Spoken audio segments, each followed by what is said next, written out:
Hello दोस्तों, comics hero channel पर आप सभी लोगों का स्वागत है। दोस्तों, हमारी आज की कॉमिक्स है डायमंड कॉमिक्स की पिंकी की कॉमिक्स। जी हाँ दोस्तों, जिसका नाम है पिंकी का रंगीन कैमरा। तो चलिए शुरू करते हैं। पिंकी का कैमरा। वाह, इतवार की छुट्टी का दिन, सुबह का अखबार और गर्म चाय। आदमी को और क्या चाहिए। खट खट। ओह, सवेरे ही कौन कमबख्त परेशान करने आ गया।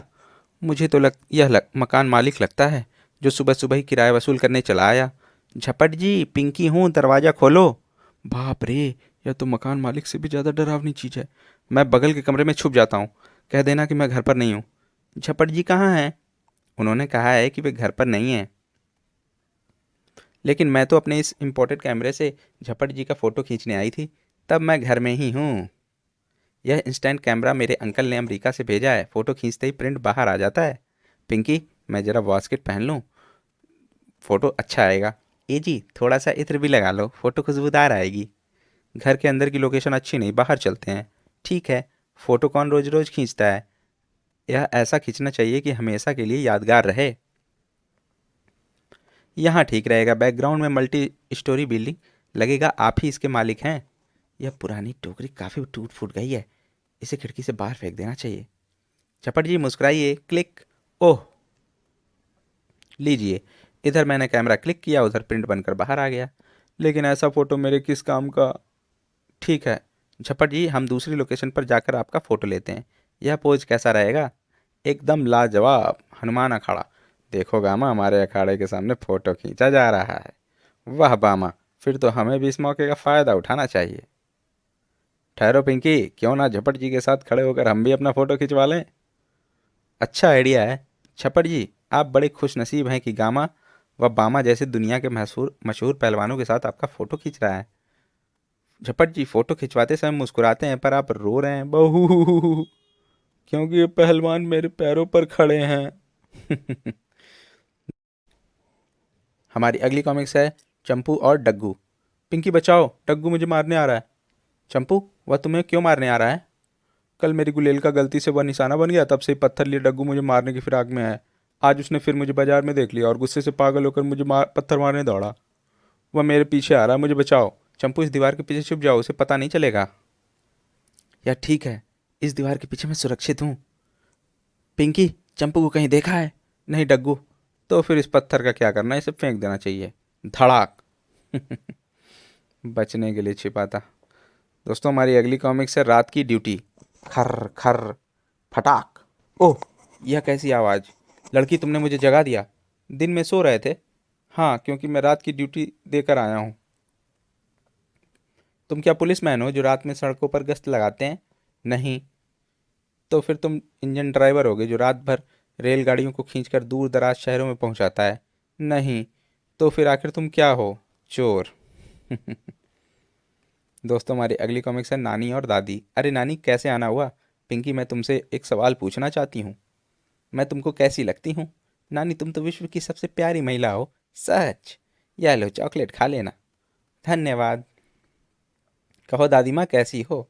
अरे पिंकी, आज एकाएक तुझे मेरी याद आ गई। अरे दादी, आप तो विश्व की सबसे प्यारी महिला हैं। सच? यह लो 2 रुपए, आइसक्रीम खा लेना। अरे पिंकी, यह क्या? तुमने नानी को विश्व की सबसे प्यारी महिला कह दिया और दादी को भी। अगर ऐसा ना कहती तो चॉकलेट और आइसक्रीम के पैसे कौन देता? आजकल के बच्चे पैदा होते ही राजनीति सीख लेते हैं। दोस्तों, हमारी अगली कॉमिक्स है दादाजी की कहानी। दादाजी, एक कहानी सुना दो, मुझे नहीं आती। तो फिर चॉकलेट खरीदने के लिए पैसे दे दो। पैसे नहीं है। अरे उसे कहानी सुनाकर पीछा छुड़ाओ। लेकिन मुझे कोई आती हो तब ना। अरे कोई मनगढ़ंत बनाकर ही सुना दो। सुनो। एक थी राजकुमारी, बड़ी नटखट, बिल्कुल तुम्हारी तरह। उससे सब परेशान थे। एक बार वह जंगल में भटक गई। बहुत कोशिश करने पर भी उसे घर का रास्ता न मिला। भटकते भटकते जंगल में उसने एक नन्हे राजकुमार को देखा। राजकुमार भी अपनी शैतानी के कारण रास्ता खो बैठा था। दोनों एक जगह बैठकर सोचने लगे। उन्होंने तय किया कि क्यों ना दुनिया भर के शैतान बच्चों के लिए एक नगर बसाया जाए। चुनाचे दोनों ने मिलकर एक ऐसा शहर बसाया जहाँ शैतान बच्चे आकर रहने लगे। इस नगर का नाम शैतानपुर रखा गया। यहाँ शैतानी करने की छूट थी, ना किसी की रोक टोक का डर था, ना किसी की डांट डपट का। सारा दिन जो जी में आए करो और मौज उड़ाओ। जब बच्चे उछल कूद करके करते थक जाते तो भूख मिटाने के लिए पेड़ों से फल तोड़ते। शैतान तो थे ही, फलों के लिए छींटा झपटी होने लगी। तब राजकुमारी ने नियम बनाया कि जो फल तोड़े वही खाने का हकदार। जब बच्चे इस नियम का पालन करने लगे तो सारे झगड़े खत्म हो गए। बच्चों की नीयत में रहना आ गया। चारों तरफ शांति और खुशहाली हो गई। नगर का नाम बदलकर आदर्शपुर रख दिया गया। यह लो 10,000 रुपये और कॉन्ट्रैक्ट पर दस्तखत करो। हैं? मैं फिल्म प्रोड्यूसर हूँ। अपनी फिल्म के लिए एक ऐसी कहानी की तलाश में था जो बिल्कुल नई हो। मुझे तुम्हारी कहानी पसंद आई। दोस्तों, हमारी अगली कॉमिक्स है जंबो की तस्वीर। जंबो पहलवान कैसे आना हुआ? झपट जी, मेरी एक तस्वीर बना दो। बैठो। तस्वीर लाजवाब बननी चाहिए, देख कर तुम्हारी तबीयत खुश हो जाएगी। जंबो, तस्वीर तैयार है, आकर देख लो। खर्र खर्र। जंबो तो सो गया, तब तक मैं पानी पी आता हूँ। जंबो के जागने पर झपट ने मेरी ऐसी तस्वीर बनाई है।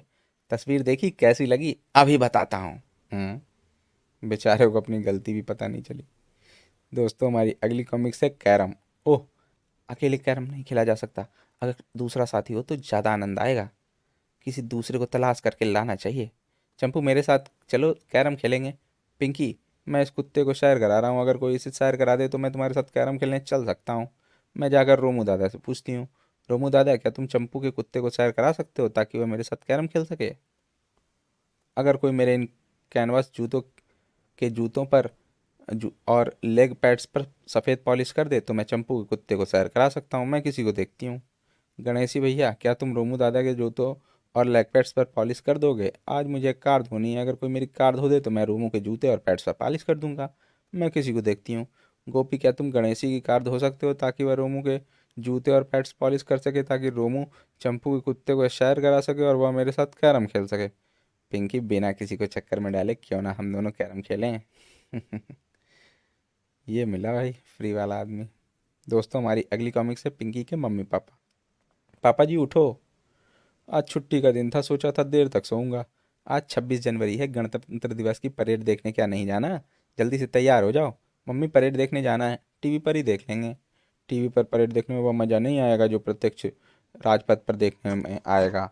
पिंकी ठीक कहती है, मैं तो तैयार हो गया, मैं भी साड़ी पहन कर आती हूँ। पिंकी, तुम भी नया फ्रॉक पहन लो, आज के दिन यह फ्रॉक अच्छा रहेगा। अब हमें चलना चाहिए। अगर पिंकी ना उठाती तो आज का समारोह हमसे छूट जाता। पिंकी, वह कहाँ है? हम्म, उन्हीं को भूल गए। दोस्तों, हमारी अगली कॉमिक्स है झपट जी का गंजापन। झपट जी, क्या बात है, आप बड़े उदास बैठे हैं? पिंकी, मैं खुदकुशी करने की सोच रहा हूँ। ऐसी क्या मुसीबत आ पड़ी? मेरे पास सब कुछ है, पैसा, सेहत, घर, बीवी, बच्चे, लेकिन लेकिन क्या? मेरे सिर पर बाल नहीं है। यह तो कोई बड़ी समस्या नहीं, लोग मुझे गंजा कहकर छेड़ते हैं। इस समस्या का हल है विग। मैं बाजार से विग लाती हूँ। लीजिए, विग लगाइए, फिर आपको कोई नहीं चिढ़ाएगा। मैं अंदर ड्रेसिंग टेबल के सामने खड़ा होकर इसे पहनता हूँ। पिंकी, यह विग पहनने से लोग मुझे और ज़्यादा चिढ़ाएंगे। क्यों? क्योंकि यह औरतों का विग है। दोस्तों, हमारी अगली कॉमिक्स है किसकी फुटबॉल। यह फुटबॉल मेरी है। नहीं, यह मेरी है। चंपू, भीखू, क्यों लड़ रहे हो? यह मेरी फुटबॉल छीन रहा है। नहीं, यह फुटबॉल मुझे पड़ी हुई मिली है, लेकिन पहले मैंने इसे उठाया है, लेकिन पहले मैंने इसे देखा है। इसे इधर दो, मैं तुम्हारा फैसला किए देती हूँ। मैं फुटबॉल को किक मारती हूँ, इसके नीचे गिरने पर जो इसे पहले उठाएगा यह उसी की मंजूर। किक। यह मेरी फुटबॉल है। दोस्तों, हमारी अगली कॉमिक्स है कुर्ता। मैंने नहा लिया, अब कुर्ता पहनकर पेंशन ले आऊं। अरे, मेरा कुर्ता कहाँ गया? थोड़ी देर पहले इस खूंटी पर टांगा था। दादाजी, आपका यह कुर्ता यह रहा। मैं जरा पहन कर देख रही थी कि मैं इसमें कैसी लगती हूँ। लेकिन पिंकी, तुमने मेरा धुला हुआ कुर्ता क्यों पहना है? इसे पहनकर मैंने दफ्तर पेंशन लेने जाना है। तो क्या हुआ, आप मेरा फ्रॉक पहन लीजिए। ओह, मेहरबानी करके मेरा कुर्ता जल्दी मुझे दो। ठहरिए, गुसल खाने में मैं आपका कुर्ता उतार देती हूँ और आपका फ्रॉक, अपना फ्रॉक पहन लेती हूँ। ओहो, पता नहीं ये लड़की इतनी देर क्यों लगा रही है। शुक्र है उसने दरवाज़ा तो खोला। दादाजी, उतारते समय आपका कुर्ता पानी के टब में गिर गया। अब कुर्ते को सुखाने में सारा दिन लगेगा। दोस्तों, हमारी अगली कॉमिक्स है टेलीफोन नंबर। पिंकी, टीचर ने आज जो होमवर्क दिया है क्या वह तुम्हें हल करना आता है? भीखू, अगर मुझे उन प्रश्नों के उत्तर नहीं आएंगे तो मैं तुमसे पूछ लूँगी। कैसे पूछोगी? हम दोनों के घरों के बीच 20 किलोमीटर का फासला है। टेलीफोन जो है मैं फ़ोन करके पर तुमसे पूछ लूँगी। घर पर मर गए। मुझे से तो होमवर्क के प्रश्नों में से एक भी हल नहीं हो रहा। भीखू को टेलीफोन करके इनके उत्तर पूछती हूँ। मगर मैं तो भीखू से उसके टेलीफोन का नंबर पूछना भूल गई। टेलीफोन उसके पिता के नाम पर है और उसके पिता का नाम मुझे मालूम नहीं। पिंकी, क्या समस्या है? मुझे भीखू को फ़ोन करना है। नंबर पता नहीं, टेलीफोन भीखू के पिता के नाम पर है, उनका नाम पता नहीं। टेलीफोन डायरेक्टरी के सारे नंबर बारी बारी घुमाओ, एक ना एक तो भीखू से मिल ही जाएगा। दोस्तों, हमारी अगली कॉमिक्स है तितली।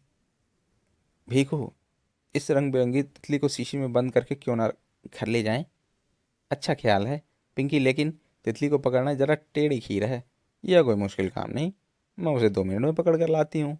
देखते हैं तुम कैसे काबू करती हो। अब पकड़ना मुश्किल नहीं, वो उस फूल पर बैठ गई है। थप! तुमने मेरा पौधा तोड़ दिया। कहाँ गई वह तितली? वह मेज पर बैठी है, इस बार वह बचकर जाने ना पाए। थप! पकड़ ली। यह मेरी प्लास्टिक की तितली है, तुम्हारी वह आसमान में उड़ी जा रही है।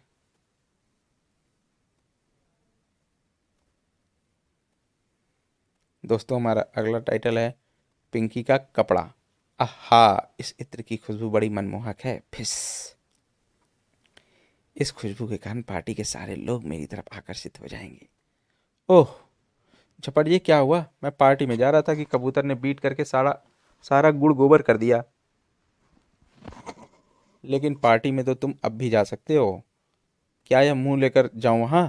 वहां सारे लोग मुझ पर हंसेंगे नहीं? पिंकी, जरा अपने हाथ का कपड़ा देना, इससे चेहरा पोंछ कर मैं वहां पार्टी में जा सकता हूँ। यह कपड़ा किस में भीगा था? मोबिल ऑयल में। और बदसूरत हो गए। दोस्तों, हमारी अगली कॉमिक्स है असरदार कविताएं। नानी, मेरी कविताएं सुनोगी? क्या कहा? आज बुधवार है? ओह, मैं तो भूल गई कि नानी ऊंचा सुनती हैं। पिंकी, मैं हियरिंग ऐड लगा लूं? फिर कहना तुम जो कहना चाहती हो। मैं कह रही थी कि क्या मेरी कविताएं सुनोगी? कविताएं? हाँ, सुनाओ। पहली कविता। भोर हुई चिड़ियां चहचहाने लगीं, अपने पर फड़फड़ाने लगीं। दूसरी कविता। बरखा आई रिमझिम रिमझिम पानी लाई। तीसरी कविता। बच्चों आओ खेलो कूदो शोर मचाओ। खर्र खर्र। अरे, नानी तो सो गई। क्या मेरी कविताएं असरदार नहीं थीं? बहुत थीं। नानी को नींद ना आने की बीमारी थी। जो असर मेरी दवाइयाँ ना कर सकी, वह तुम्हारी कविताओं ने कर दिया। खर्र खर्र। दोस्तों, हमारी अगली कॉमिक्स है पिंकी का स्टापू। दादाजी, मेरे साथ स्टापू खेलोगे? नहीं, मैं सोने जा रहा हूँ। क्या कोई दिन में भी सोता है? हाँ, गर्मियों की दोपहर को सोता हूँ। मैं गर्मियों की दोपहर को सोता हूँ। अच्छा, मैं अकेली खेलती हूँ, मगर यहाँ नहीं, बाहर। अगर तुम कमरे में खेलोगी तो शोर में मुझे नींद नहीं आएगी। मैं बाहर जाकर खेलती हूँ। तड़ाक! दादाजी, क्या शोर के कारण नींद खुल गई? नहीं, दर्द के कारण। दोस्तों, हमारी अगली कॉमिक्स है उच्च शिक्षा। दीदी, आज पैसे कहाँ लेकर जा रही हो? मुझे कॉलेज की फ़ीस देनी है। दीदी, तुम्हारे कॉलेज की कितनी फ़ीस है? 30 रुपये। बस, इससे तो हमारे प्राइमरी स्कूल की फ़ीस ज़्यादा है, 65 रुपये। तुम्हारा प्राइमरी स्कूल प्राइवेट है, जबकि हमारा कॉलेज सरकारी है। दीदी, तुम कॉलेज सिर्फ एक किताब लेकर जाती हो, मेरी तरह भारी बस्ता क्यों नहीं लेकर जाती? क्योंकि मैं एमए में पढ़ती हूँ, और एमए में एक ही विषय होता है, जैसे मेरा विषय है इतिहास। दीदी, तुम एमए पास करके आगे की उच्च शिक्षा के लिए हमारे प्राइमरी स्कूल में आ जाना। क्यों? क्योंकि हमारी क्लास में ज़्यादा विषय पढ़ाए जाते हैं, जैसे अंग्रेजी, गणित, हिंदी, इतिहास, भूगोल, चित्रकला वगैरह। दोस्तों, हमारी अगली कॉमिक्स है होली का रंग। चपट जी, मैं आपको कितनी देर से ढूंढ रही हूँ। कोई ख़ास बात है? मैं आपको होली का गुलाल लगाना चाहती हूँ। नहीं, मैंने नहा कर धुले हुए कपड़े पहने हैं। गुलाल आपके कपड़ों पर ज़रा भी नहीं गिरेगा, सिर्फ माथे पर थोड़ा सा लगाया जाएगा। देखो पिंकी, मेरे करीब ना आओ, आज तो थोड़ा गुलाल लगवाना ही पड़ेगा। यह तो पीछे ही पड़ गई, भागना ही मुनासिब है। आज होली के कारण यह गुलाल की बोरी फटाफट बिक जाएगी। टक्कर! झपट जी पर और लगाना गुलाल गंवाने के बराबर है। दोस्तों, हमारी अगली कॉमिक्स है मुफ्त उपहार। क्यों ना आज जूते पॉलिश कर लिए जाएं? बूट पॉलिश तो है, लेकिन ब्रश नहीं है। दादाजी, पिंकी, अच्छा हुआ तुम आ गई। यह 100 का नोट ले जाओ, बाजार से बूट पॉलिश करने का ब्रश खरीद कर और बाकी पैसे लेकर आओ। चलो, एक ब्रश आने से वह कई साल चल जाएगा। दादाजी मैं ब्रश ले आई। अरे, मैंने तुम्हें एक ब्रश लाने के लिए कहा था, इतने सारे क्यों ले आई? क्योंकि 2 दर्जन ब्रश खरीदने पर कंपनी एक चॉकलेट मुफ्त दे रही थी। दोस्तों, हमारी अगली कॉमिक्स है झपट जी की मूछें। झपट जी आप रो क्यों रहे हैं? हु। पिंकी मैं सो रहा था कि किसी ने उस तरह से मेरी मूछें साफ कर दी। मूछों के बगैर मैं किसी को मुंह दिखाने के लायक नहीं रहा। इसमें घबराने की क्या बात है, बाजार में आजकल हर चीज़ मिल जाती है, मूछें भी। लीजिए, जब तक आपकी अपनी मूछ दोबारा नहीं उगाती तब तक आप यह नकली मूछें लगाते रहिए। वाह, यह सचमुच मेरी असली जैसी हैं। धन्यवाद पिंकी, अब मैं जरा जाकर बिना शर्म के अपनी घी की दुकान पर बैठ सकता हूँ। खालिज घी। क्या यह घी असली है? 100%। छू। जिसकी अपनी मूछें असली नहीं है उसका घी क्या असली होगा? दोस्तों, हमारी ये कॉमिक्स यहीं पर समाप्त होती है। आपको ये कॉमिक्स कैसी लगी हमें कमेंट सेक्शन में ज़रूर बताएं। और अब हम मिलते हैं अगली कॉमिक्स में। धन्यवाद।